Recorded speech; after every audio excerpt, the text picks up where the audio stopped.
بھائی نے سوال پوچھا ہے کہ کمر میں درد ہے اور ڈاکٹر کہہ رہے ہیں کہ آپ اپنی MRI کروا کے تو آپریشن کرائیں۔ میرے محترم بھائیوں، اللہ سبحانہ و تعالیٰ نے نماز تحفے کے طور پہ دی ہے۔ نبی صلی اللہ علیہ وآلہ وسلم جب معراج پہ گئے تو دو چیزیں تحفے میں ملی تھیں، ایک نماز تھی اور ایک حجامہ تھا، اور آج ہم نے دونوں کو ہی سمجھنا چھوڑ دیا۔ کمر کے درد کے لیے صرف لمبا سجدہ کرو، کمر کے درد کے لیے صرف لمبا سجدہ۔ اچھا، لمبا سجدہ ہوتا کیا ہے؟ تو بھائی ادھر آئیے گا ذرا، ہم آئیے گا۔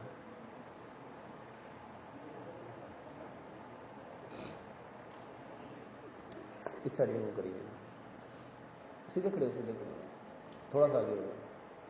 بھائیو، یہ جو یہاں سے C1 سے لے کے C7 تک اور پھر T1 سے لے کے T14 تک، یہ سارے ورٹیبریٹ جو یہاں تک کوکسی تک آتے ہیں، یہ ریڑھ کی ہڈی ہے۔ اس کے اندر موہرے ہیں اور دو موہروں کے درمیان ایک ڈسک ہے۔ ہر دو موہروں کے درمیان یہاں سے لے کے یہاں تک، اور یہ جو L1 L2 L3 L4 L5 اور S1، اس کے اندر جو ڈسک ہے میرے محترم بھائیوں، یہ اکثر پچک جاتی ہے، اور اس کو دوبارہ سے ہیل کرنے کا سب سے بہترین طریقہ لمبا سجدہ ہے۔ لمبا سجدہ ہے۔ لمبا سجدہ کرنا کیسے ہے؟ 10 باتوں پہ سجدہ کرو۔ یہ کتاب ہے نماز اینڈ ماڈرن میڈیکل سائنس۔ اس میں نے بتایا کہ آئیے اپنی بیماریوں کو نماز سے جانیے۔ 10 باتوں پہ سجدہ کرنا ہے۔ وہ 10 باتیں کون سی ہیں؟ سب سے پہلی بات، نبی صلی اللہ علیہ وآلہ وسلم نے کوے کی طرح ٹھینگے مارنے سے منع کیا ہے، یعنی جلدی جلدی سجدہ نہیں کرنا۔ دوسرے نمبر پہ نبی صلی اللہ علیہ وآلہ وسلم نے کتے کی طرح بازو بچھانے سے منع کیا ہے۔ تیسری بات، سجدہ ایسے کرو کہ بغل کی سفیدی نظر آئے۔ چوتھی بات، بکری کا بچہ اگر بازو سے گزرنا چاہے تو آرام سے گزر سکے۔ پانچویں بات، 7 ہڈیوں پہ سجدہ کرو۔ 7 ہڈیوں پہ سجدہ کرو۔ 2 پاؤں ہیں، 2 گھٹنے ہیں، 2 ہاتھ ہیں۔ 7ویں ہڈی کون سی ہے؟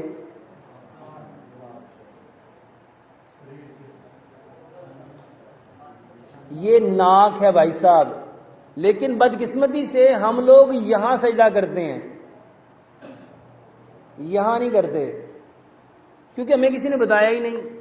صحیح حدیث ہے، رسول اللہ صلی اللہ علیہ وآلہ وسلم نے فرمایا، سجدے میں ناک خاک آلود کرو، سجدے میں ناک خاک آلود کرو۔ ناک یہ ہے، یہ نتنے ہیں، یہ نتنے ہیں، نارتھرز ہیں، یہ ناک نہیں ہے، ناک یہ ہے۔ اور یہاں سجدہ کیوں کرنا ہے میرے محترم بھائیوں؟ یہاں پہ سائنس ہیں، یہ frontal sinus, maxillary sinus, occipital sinus, temporal sinus, یہ سارے سائنس یہاں کھلتے ہیں، اور یہیں پہ عقل ہے، یہیں پہ وزڈم ہے، عقل۔ رب چاہتا ہے اپنی عقل کو خاک آلود کر دو، اپنی عقل کو میرے لیے کیا کرو؟ زمین بوس کر دو۔ میرے محترم بھائیوں، ناک پہ سجدہ اس وقت آپ محسوس کرو گے جب آپ کے پاؤں کی ایڑیاں آپس میں ملیں گی، اور جو پاؤں کی انگلیوں کا پیٹ ہے جب وہ زمین پہ چپکے گا تو پھر یہاں پریشر آئے گا۔ تو اپنی پاؤں کی انگلیاں زمین کے ساتھ چپکانی ہے، ایڑیاں پاؤں کی، دونوں پاؤں کی ایڑیاں ملانی ہے، اور اپنی ہپ کو پورا اوپر اٹھانا ہے۔ بزرگوں آپ ادھر آئیے گا ذرا، یہاں سجدہ کیجیے گا۔ کیسے کرتے ہیں؟ سجدہ کیجیے گا جیسے آپ نارمل کرتے ہیں، یہ پکڑیے گا، اب اٹھیے گا ذرا۔ یہ پیٹ ران کے ساتھ نہیں لگنا چاہیے، یہ پیٹ ران کے ساتھ دیکھو جی سجدہ کیجئے گا دوبارہ. کیا بغل کی سفیدی نظر آ رہی ہیں؟ یہاں سے بکری کا بچہ گزر سکتا ہے؟ نہیں گزر سکتا. بھائی صاحب اٹھیے گا ذرا, اب تھوڑا سا پیچھے ہوں اور میری طرف دیکھیے گا ذرا. یہ دیکھیے گا, سجدہ کرنے کا جو سنت طریقہ وہ یہ ہے, اپنے آپ کو آگے لے کے جاؤ.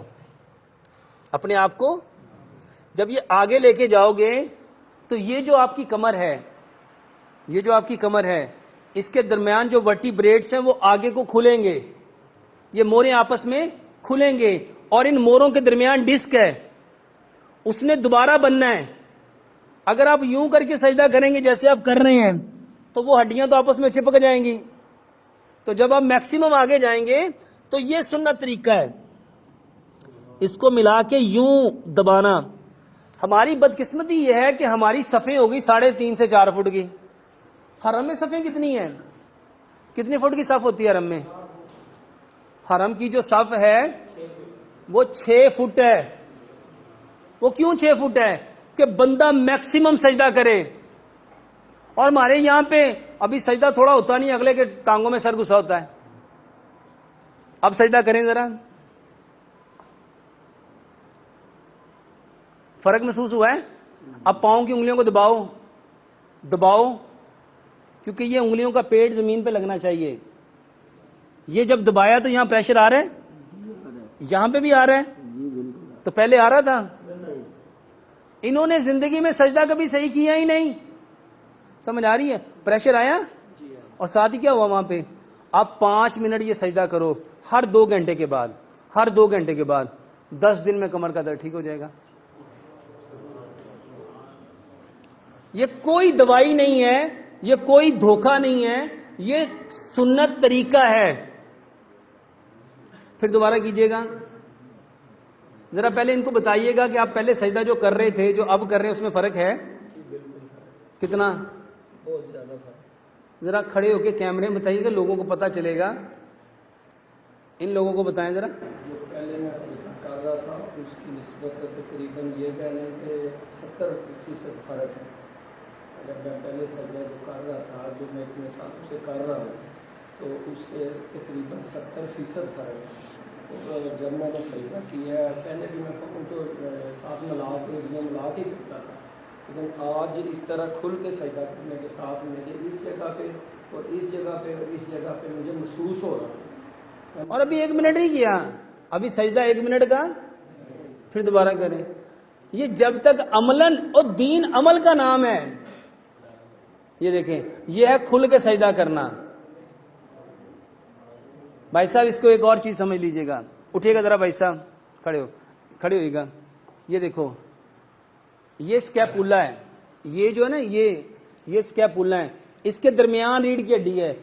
ان اسکیپولا نے اس کو سیٹ کرنا تھا, اس کو سیدھا کرنا تھا, اور بدقسمتی سے سجدہ آپ کرتے ہیں ایسے کر کے. جب آپ ایسے کریں گے تو یہ آٹومیٹکلی ادھر ہو جائے گا, یہ ادھر ہو جائے گا, اور یہ ہڈی آپ کی کبھی اس کی الائنمنٹ سیدھی نہیں ہوگی. جب آپ یوں کھولیں گے, جب آپ بازو کو یوں کھولیں گے, ذرا کھولیے گا, جب یوں کھولیں اس کو, جب یوں کھولا تو اس نے ہڈی کو سینٹر میں لے کے آیا. اس نے کیا کیا ہڈی کو؟ بات سمجھ میں آ رہی ہے؟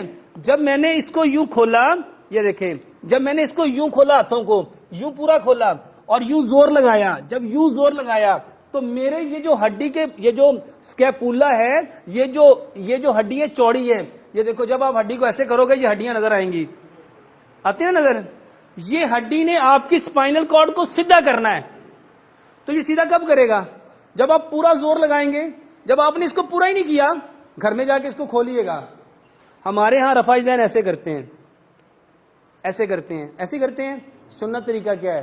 نبی صلی اللہ علیہ وسلم تکبیر تحریمہ میں اپنے ہاتھوں کو کانوں کی لو تک اٹھاتے تھے, اور رکوع میں جاتے ہوئے, رکوع سے اٹھتے ہوئے اپنے کندھوں تک اٹھاتے تھے. اور بھائی صاحب یہ ہے طریقہ. جب یوں کھولو گے تو یہ چیسٹ کھلے گی, اور صرف چیسٹ نہیں کھلے گی, یہ پیچھے سے کمر کی ہڈی سیدھی ہوئے گی. اور ہمارے ہاں کیسے ہیں؟ بیماروں کی طرح ایسے کرتے ہیں. یہ رفع کا مطلب ہے اٹھانا, اور یدین کا مطلب ہے ہاتھ. اور نبی صلی اللہ علیہ وسلم کتنا اٹھاتے تھے؟ یہ صحیح حدیث ہے. تکبیر تحریمہ میں کتنا اٹھایا؟ کان کی لو تک. اور رکوع میں جاتے ہوئے، رکوع سے اٹھتے ہوئے کتنا اٹھایا؟ اپنے کندھوں تک. جب آپ اس کو یوں اٹھائیں گے یقین جانیے. اچھا ایک بات اور سمجھیے، کھڑے ہوئے گا بھائی صاحب، ادھر دیکھیں. اس کو کہتے ہیں پشت. اس کو کیا کہتے ہیں؟ اس کو کیا کہتے ہیں؟ اس کو کیا کہتے ہیں؟ اچھا پشت کس کو کہتے ہیں؟ کمر کو کہ نسل کو؟ کس کو کہتے ہیں؟ نسل کو. اور اللہ تعالیٰ نے جو ہمارے تخم رکھے ہوئے ہیں بینہ صلبی و ترائب، قرآن میں اللہ نے کیا فرمایا؟ تمہیں کہاں سے نکالا ہے؟ بینہ صلبی و ترائب، سینے اور کمر کی ہڈی کے درمیان سے. اور یہاں نسل ہے. یہاں کیا ہے؟ اور اللہ ہماری نسل کو مضبوط کرنا چاہتا ہے. جس کا قیام مضبوط ہو گیا اس کی نسل. اور میرے محترم بھائیوں، یہ پوری دنیا میں واحد صرف جو قرآن اور حدیث پہ عمل کرنے والے لوگ ہیں نا، انہی کی 4 بیویاں ہیں. کیونکہ پشت کس کی ٹائٹ ہے؟ اچھا پاؤں سب سے زیادہ کون کھولتا ہے؟ جو جتنا پاؤں زیادہ کھولے گا اس کی پشت اتنی ٹائٹ ہوگی. کھڑے ہوئے گا بھائی صاحب. پاؤں نماز میں کتنے کھولنے چاہیے؟ کتنے کھولنے چاہیے؟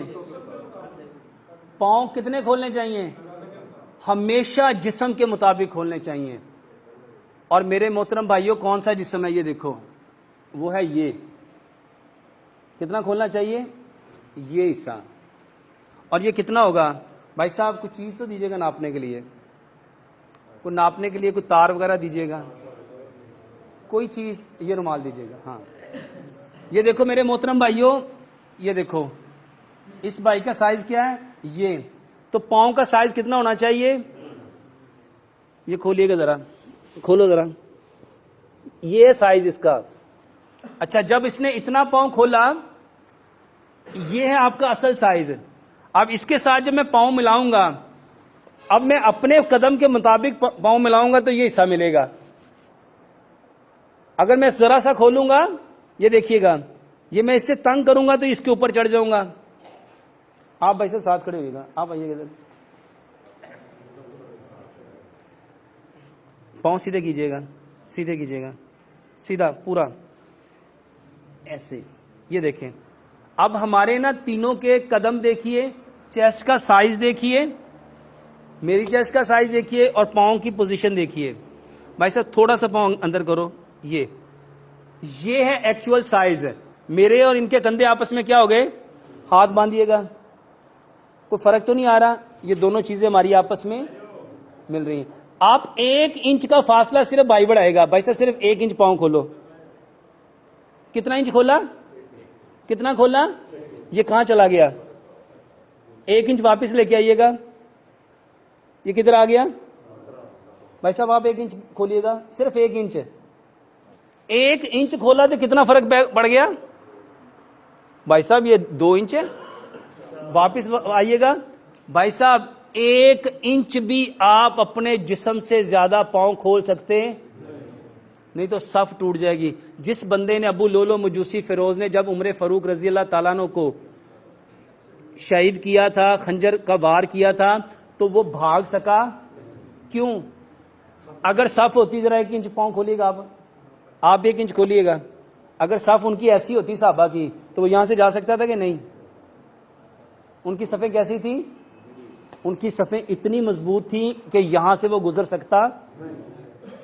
اللہ کے نبی صلی اللہ علیہ وسلم نے فرمایا اللہ چاہتا ہے کہ تمہاری صفیں فرشتوں کی صفوں کی طرح سیسا پلائی ہوئی دیوار کی طرح ہو. اور یہ دین ہے. ایک بات سمجھ لو، اللہ کے نبی صلی اللہ علیہ وسلم نے فرمایا جو قدم سے قدم ملائے گا، کندھے سے کندھا ملائے گا، اللہ اس کے دل کو ملا دے گا. تو بچوں کے دل کو ملانا چاہتے تو کیا کرنا پڑے گا؟ کیا کرنا پڑے گا؟ اور بچیاں نو اپنے نال کھڑا کر کے صف چ کھڑا کرنا ہے، قدم نال قدم تے کندھے نال. اوے آج اہل حدیثوں کی صفوں میں بھی کیا آ گیا ہے؟ کوئی اہتمام ہی نہیں. اب کے لوگ کیسے کھڑے ہوتے ہیں؟ کسی کے پیر ایسے ہوتے ہیں، کسی کے پاؤں ایسے ہوتے ہیں. کوئی بیچارے بیماروں کی طرح نماز پڑھتے ہیں. اور نماز کس لیے پڑھنے آئے تھے؟ بیماری دور کرنے کے، بیمار ہونے. میرے محترم بھائیوں، اللہ کے نبی صلی اللہ علیہ وسلم، بلکہ قرآن کی آیت ہے جو لوگ اپنی نمازوں سے غافل ہیں، ہلاکت ہے ان نمازیوں کے لیے. فویل للمصلین الذین هم عن صلاتهم. ہم نے غافل ہونا ہے. ہلاکت کن کے لیے کہا گیا ہے؟ کس کے لیے کہا گیا ہے؟ اس کے لیے ہلاکت ہے جو یہ طریقے چھوڑ چکے ہیں. جو یہ طریقے، ایک تو پڑھتا ہی نہیں، ایک تو اچھا ایک پڑھتا ہے وہ اپنے طریقے کے مطابق پڑھتا ہے، اس کو کوئی غرض نہیں ہے کہ اللہ کے نبی کا طریقہ کیا ہے. اس کو تو غرض ہے ہمارے بزرگ ایسے پڑھتے ہیں، ہمارے بڑے ایسے پڑھتے ہیں، ہمارے امام ایسے پڑھتے ہیں. اس کے لیے بھی کوئی سروکار. ہلاکت کس کے لیے ہے؟ جس کو رب نے کہا کہ یہ نمازی ہے لیکن وہ اپنی نمازوں سے کیا ہے. اچھا اس میں کتنا کا مشکل لگا؟ 3 فائدے ہیں. پہلا فائدہ کمر کی درد، دوسرا فائدہ نسل، اور تیسرا فائدہ دلوں کے ساتھ اللہ کیا ملا دے گا.